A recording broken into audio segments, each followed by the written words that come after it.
My name's Trey, and I've been tobacco-free for 2 years.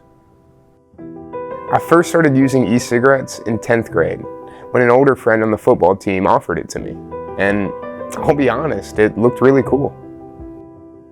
Once I started using, I started feeling really anxious and nervous all the time, especially whenever I didn't have my vape with me.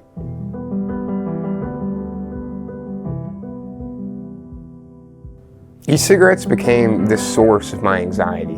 I couldn't even start my day or get out of bed without hitting it first. The health consequences came fast, and they made me feel like straight garbage. I vividly remember running with a teammate, and even with all the football practice, we still felt out of breath and had tightness in our chest. I was terrified that my parents were going to find out and be so disappointed in me. I know I didn't need it, but I was way too anxious to go without one. It was around that time that I knew I had to make a change. I knew that I had to quit for my own well-being. Quitting took me multiple tries, and it felt like every time I got close, I kept getting sucked back in by my friends. I started experiencing some really intense cravings, stomach aches, headaches, especially when I went to college. It made it really hard to quit. Once I got to college, e-cigarettes weren't cool anymore. I felt immature for having to always have it with me and take hits in between class. I started throwing my vape away over and over again, but I would always go back and buy a new one when those cravings hit. It wasn't until I had a different group of friends that helped to hold me accountable that I was able to reach those goals and finally quit for good.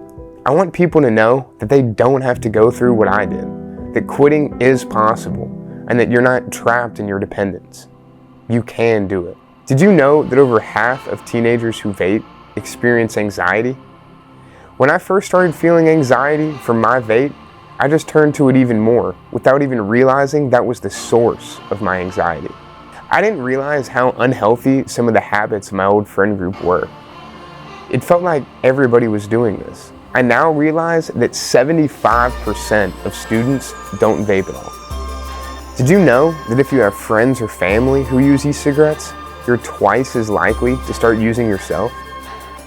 My whole perspective on vaping and e-cigarettes has made a complete 180. I would never consider touching an e-cigarette again or have any desire to. It's not worth it. My friends right here, through their encouragement, I've been able to stay tobacco-free. And since I've joined the e-cigarette prevention program, #ICanEndTheTrend, I've been able to help educate you guys about the dangers of vapes. If you or someone you know wants to quit using e-cigarettes, please check out these quitting resources. I can promise you guys that no matter how you feel or how deep you are, quitting is possible. And I promise you, you will feel better in the end. Together, we can all end the trend.